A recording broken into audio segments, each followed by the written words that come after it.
అలాగే అక్కడి నేతల జాత్యహంకార కామెంట్లతో భారతీయులు కుంగిపోతున్నారు.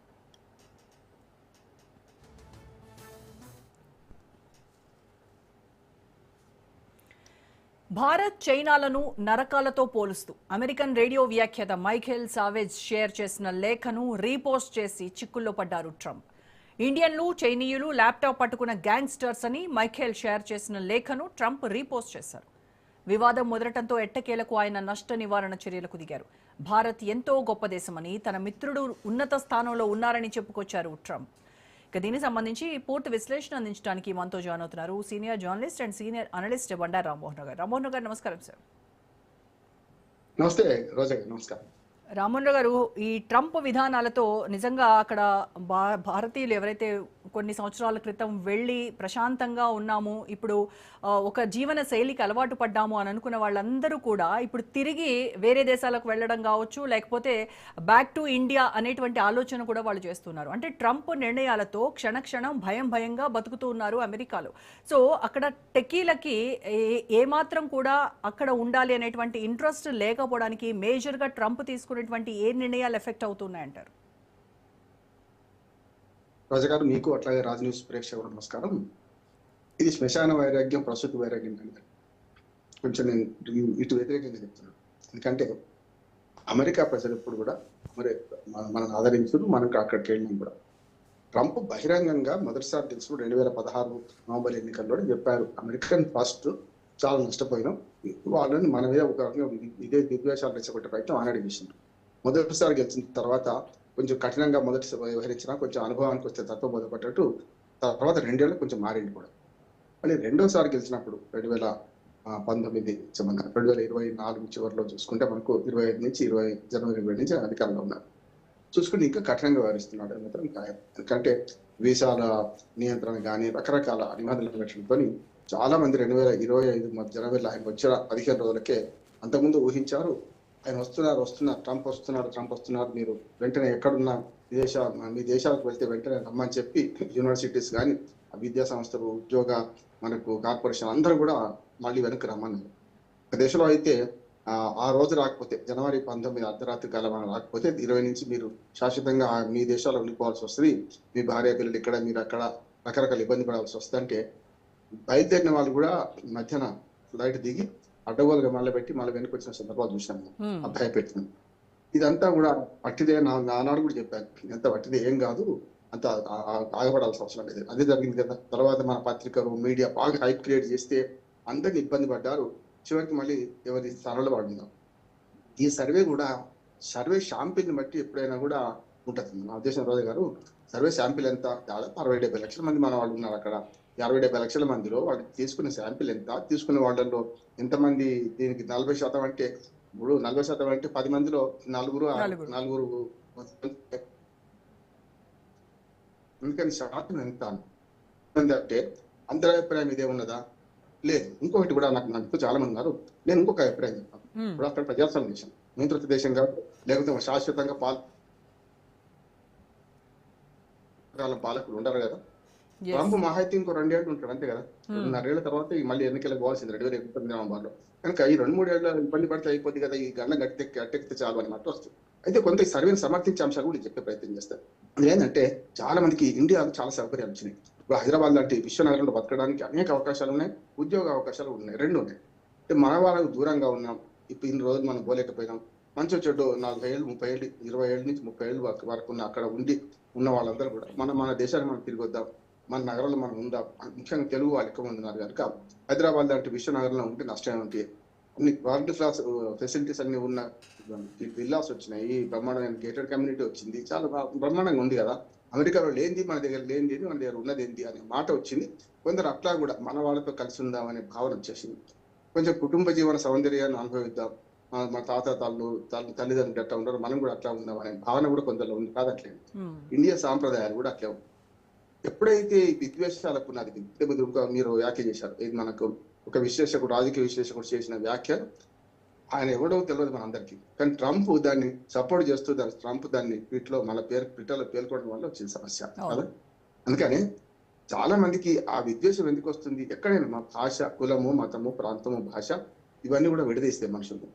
ఇక్కడ ఏమైందంటే మన వాళ్ళు పోయి అక్కడ చాలా ఓవర్ చేసినట్టు ఈ మాట కూడా అంటారు. మన వాళ్ళకి కొంత తప్పు ఏంటంటే అక్కడ బహిరంగంగా పబ్లిక్ న్యూసెన్స్ సృష్టిస్తున్నారు. ఊరేగింపులు, చిన్న పుట్టినరోజులు అయితే తమ సంపద ప్రదర్శన చేస్తున్నారు.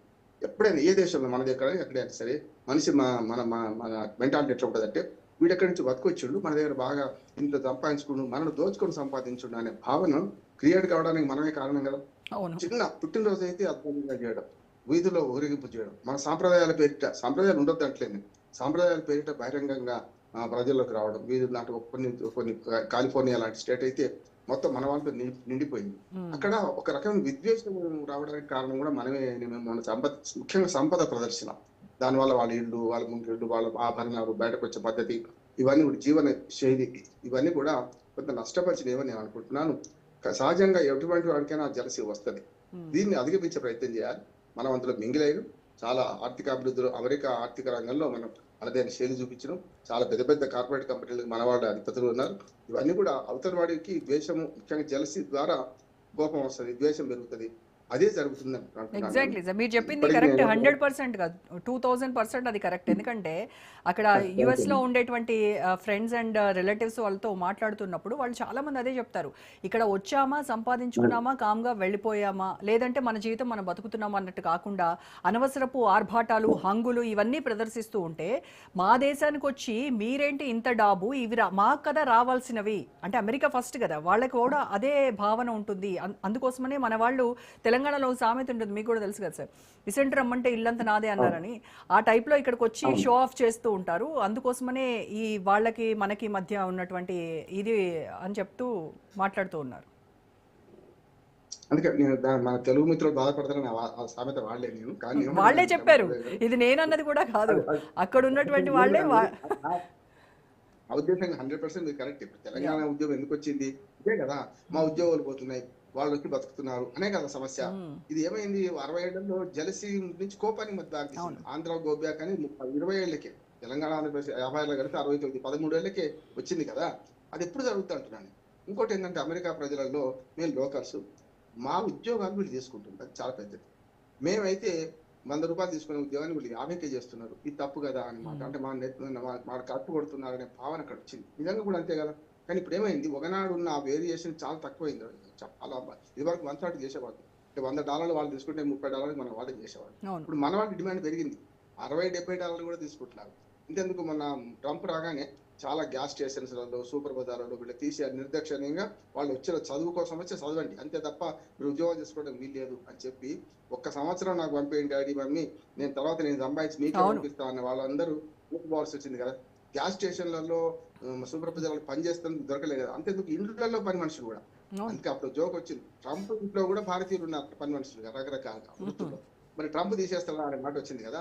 అయితే మా ఉద్యోగాలు కొల్లగొడుతున్నారు వీళ్ళు, మా సంపద కొల్లగొడుతున్నారు అంటే చివరికి ఆ గ్యాస్ స్టేషన్, సూపర్ బజార్లో పెట్టుకోవడానికి అక్కడి వాళ్ళు కూడా దొరకలేదు. వాళ్ళు వరకని చెప్పానంటే పని మందగించారు. ఇప్పుడు మనదేం వర్క్ కల్చర్. ఎప్పుడు కూడా బిల్ క్లింటన్ ఒక మంచి మాట, ఎప్పుడైతే వలసలు సంపద సృష్టిస్తాయి, బిల్ క్లింటన్ 2 వ్యాసాలు రాసిన, ఆ వ్యాసాలు చాలా రోజుల కింద చదివి నేను. ఒకటేమో వలసలు సంపద సృష్టిస్తాయి, ఎందుకంటే మనం వలస వచ్చిన వాడు ఏం ఆలోచన చేస్తే ఎందుకు వచ్చాను, ఇక్కడ సంపాదించుకోవాలి, వెళ్ళిపోవాలి, వెళ్ళిపోకపోయినా నేను వచ్చిన పని పర్పస్ ఇది కదా. ఉదాహరణకు మా ఊళ్ళో నేను సజ్జి పట్టుకొని కూరగాయలకు వెళ్ళాను, బేసి ఆటో వస్తాయి.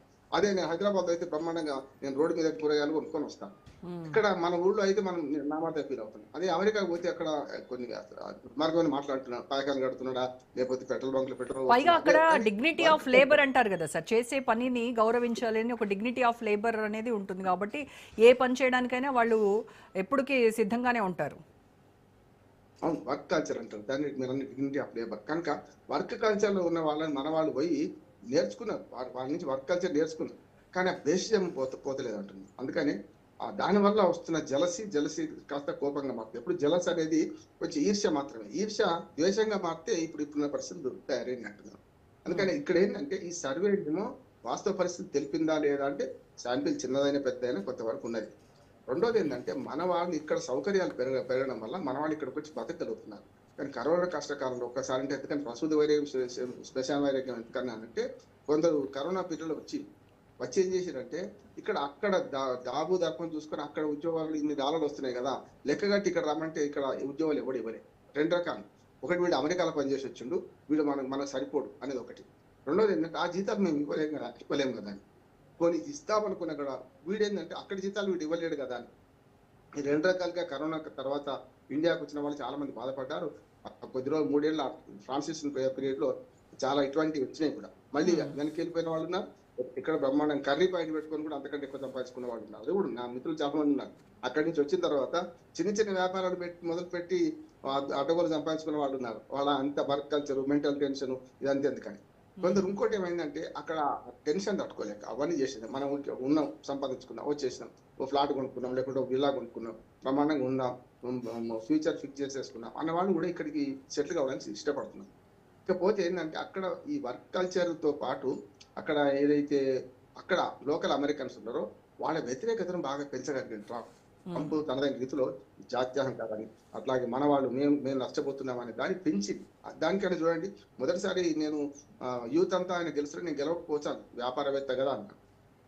కానీ అక్కడ అంచనాలు చాలా మంది ఏమన్నారంటే అమెరికన్ ఫస్ట్ అంటుండే గెలుస్తాడు అన్నాడు. ఎందుకంటే జాతిని కానీ, మతాన్ని కానీ, కులాన్ని కానీ ఎవరికైనా కోపం వస్తుంది కదా. మనం నష్టపోతున్నామనే భావన వస్తే బ్లాక్ అండ్ వైట్ లో అది చూపెడితే ఆ తేడా చూపించగలిగితే వాళ్ళు గెలుస్తారు. అది తెలంగాణ ఉద్యోగం కావచ్చు, ఆంధ్ర ఉద్యోగం కావచ్చు, ఇంకేదైనా కావచ్చు. ఇంకా అక్కడ కూడా ఏమైంది, అమెరికన్ ఫస్ట్ అనే నినాదం బాగా పనికొచ్చింది. పోనీ అంతకుముందు అందరూ అది లేదా అంటే నినాదం ఇచ్చింది గొప్ప కదా. ఇప్పుడు ట్రంప్ గొప్పతనం ఏంటంటే అమెరికా ఫస్ట్ అన్నాడు. అంతకుముందు వాళ్ళు అమెరికా లాస్ట్ అని ఎవరు అనలే. కానీ ఆ నినాదాన్ని ఖాయం చేయడంలో ఆయన సక్సెస్ అయ్యాడు. దాన్ని బట్టే ప్రజలు కూడా ఆయన వెంబడున్నారు.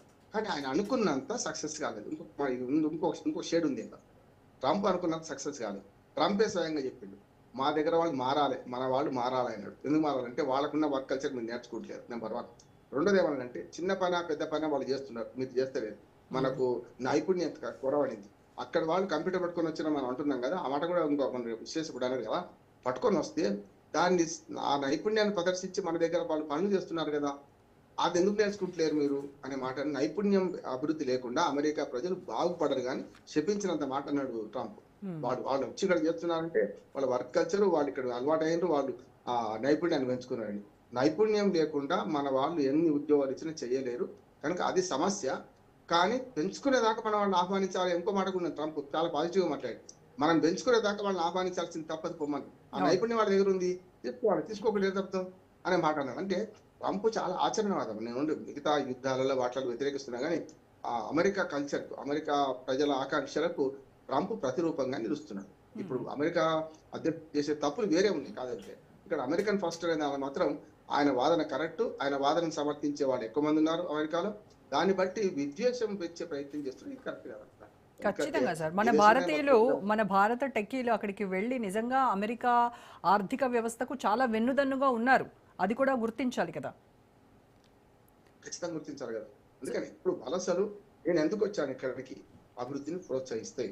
వలసలు కేవలం వాళ్ళు ఆ వర్క్ కల్చర్ నేర్చుకుంటారు. ఎవరైనా ఈ ఊరి నుంచి పక్క ఊరికి పోయినా సరే, ఒక ఊరి నుంచి ఒక టౌన్కి పోయినా, ఒక టౌన్ నుంచి ఒక పట్టణానికి పోయినా, పట్టణం నుంచి ఒక పెద్ద నగరానికి వచ్చినా ఆ వర్క్ కల్చర్ వస్తుంది తప్పనిసరి అంటున్నా. దానివల్ల వస్తుంది. రెండోది అమెరికాలో ఇంకొక కోణం చూస్తే మనకి ఏంటంటే, ఎవరైతే ఇప్పుడు అక్కడ పోయిన 1వ తరం, 2వ తరం, 3వ తరం పోయిన దాంట్లో చాలా మంది ఇప్పుడు జన్మత పౌరసత్వం అనేది చాలా అడ్వాంటేజ్ అక్కడ. అప్పుడెప్పుడో అదే ఇప్పుడు విశ్లేషకుడు అన్నట్టు ఎప్పుడో రాసుకున్న చట్టాలు అప్పుడు ఇంతమంది పోతారు అనుకోని, 1 లక్షల మంది పోతారు అనుకోలేదు. కనుక రాసుకున్నాడు. కనుక 9వ నెల నిండగానే అక్కడ పరిస్థితి అయితే జన్మత వస్తుంది అంటే దాన్ని రద్దు చేసే ప్రయత్నం చేసిండు. కోర్టులో ఒప్పుకోలేదు, సుప్రీంకోర్టులో కూడా ఓడిపోయింది ట్రంప్. సమస్య లేదు, అది గతంలో దాన్ని ఉంచాల్సిందే అనే మాట వచ్చింది. జన్మత పౌరసత్వం రద్దు చేస్తా అని ఆయన ఆట చెల్లలేదు.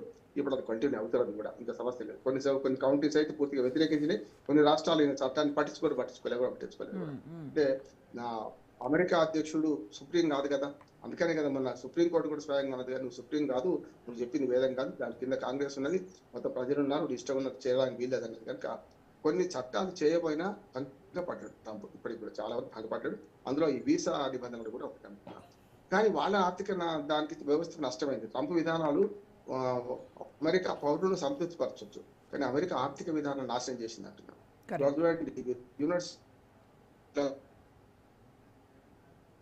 యూనివర్సిటీలో కూడా అడ్మిషన్స్ లేక రండి బాబు రండి అంటున్నారు. ఒకనాడు హార్వర్డ్ దొరకాలంటే చాలా కష్టమయ్యేది కదా. అటువంటిది ఇవాళ ఆక్స్ఫర్డ్ కానీ, హార్వర్డ్ కానీ చూసుకుంటే మంచి విశ్వవిద్యాలయ పేరు ఉన్నాయి, లండన్ లో కానీ, ఇటు పక్కన అమెరికాలో కానీ. వాటి పట్ల ఇప్పుడు ఏమైందంటే మొత్తం ఫీజులన్నీ పోయినాయి. వాళ్ళంతా దివాలా తీస్తారు. పిలిచి మరి వాళ్ళకి ఇవ్వద్దు, వాళ్ళని పంపించండి, చదువు కోసం వచ్చిన చదువుకొనియాలి, అంతే తప్ప మీరు వేరే పని చేస్తే స్ట్రిక్ట్గా చూడండి, హాస్టల్ చూడండి అన్నాడు. ఇంకొక మాట కూడా ఏమైందంటే సోషల్ మీడియా మీద కంట్రోల్ చేసే ప్రయత్నం కూడా అది విడిచికొట్టింది ట్రంప్ చేసే పని.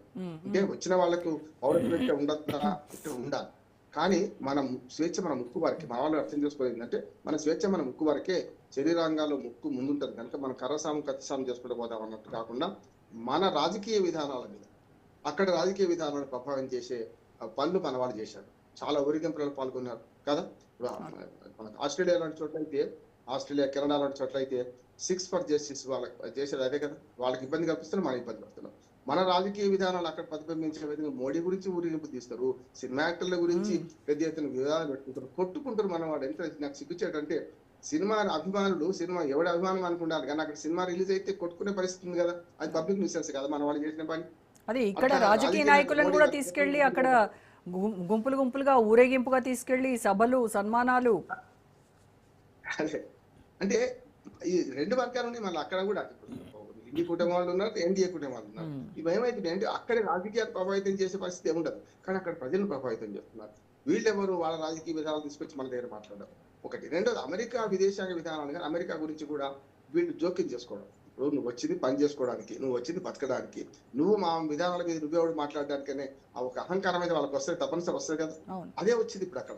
మన పట్ల వ్యతిరేకత నేను చెప్పిన అన్ని ఆర్థిక, రాజకీయ, సామాజిక కారణాలు పనికి వస్తున్నాయి. సామాజిక ప్రజలు ఈ రకంగా వాళ్ళు ఫీల్ అవ్వడము ఓకే సార్, కానీ దీనికి ఆజ్యం పోస్తూ ఈ సావేజ్ చేసినటువంటి ఒక పోస్ట్ ఏదైతే ఉందో, భారతీయులు, చైనీయులు వీళ్ళందరూ ల్యాప్టాప్ పట్టుకున్న గ్యాంగ్స్టర్స్, తర్వాత భారత్ అంతా హెల్ హోల్ అని చెప్పేసి ఆయన ఏదైతే పోస్ట్ చేశాడో దాన్ని అధ్యక్షుడే రీపోస్ట్ చేయడంతో అనవసరంగా లేనిపోని ఈ మధ్య కాన్ఫ్లిక్ట్స్ రావా సార్ ఇక్కడ అక్కడ ఉండేటువంటి ఇండియన్స్ కు అను అక్కడ అమెరికన్స్ కు మధ్య? ఖచ్చితంగా వాళ్ళకి ప్రేరేపించినట్టే కదా. అధ్యక్షుడే ఈ రకంగా ఫీల్ అవుతున్నాడు అని అంటే భౌతిక దాడులకు దిగేటువంటి ప్రమాదం కూడా ఉంటుంది. అందుకనే ఫార్వర్డ్ చేసే ముందు ఏ మెసేజ్ అయినా మనం చాలా వరకు టక్కన ఫార్వర్డ్ చేసేస్తుంటాం, అది మంచిదా చెడ్డది. ఆయన ఫార్వర్డ్ కాకుండా దాన్ని ట్యాగ్ చేసిండు. దానివల్ల ఏమైంది, ఆయన అసలు రాజకీయ విశ్లేషకుడు పేరు కూడా మైకేల్ పేరు కూడా గుర్తు కూడా ఉండదు, చేసిండు. ఆ పిచ్చి పనిని ఈయన పిచ్చి పని చేసి మరి దాన్ని పెంచుకున్నాడు కదా. ఒక అఫీషియల్ గా ఒక దేశ అధ్యక్షుడే ఈ మాట మాట్లాడిన మాట వచ్చింది కదా.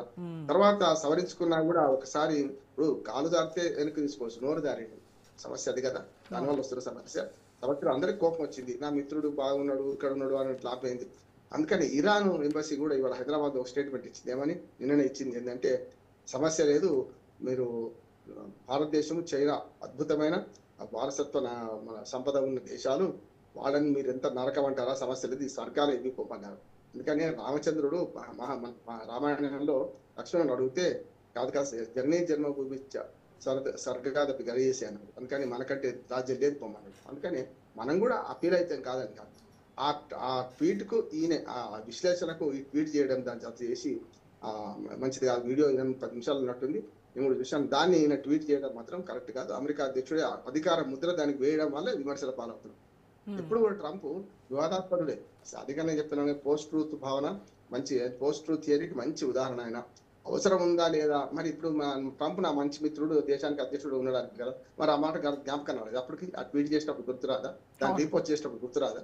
అందుకని ఇవన్నీ అడుసు దొక్కనేలా కాలు అడిగిన, అడుసు దొక్కిండు కాలు అడుగుతున్నాడు ప్రతిసారి. ఇది ఒకటేం కాదు, అది ఇలాంటివి అప్పుడే ట్రంప్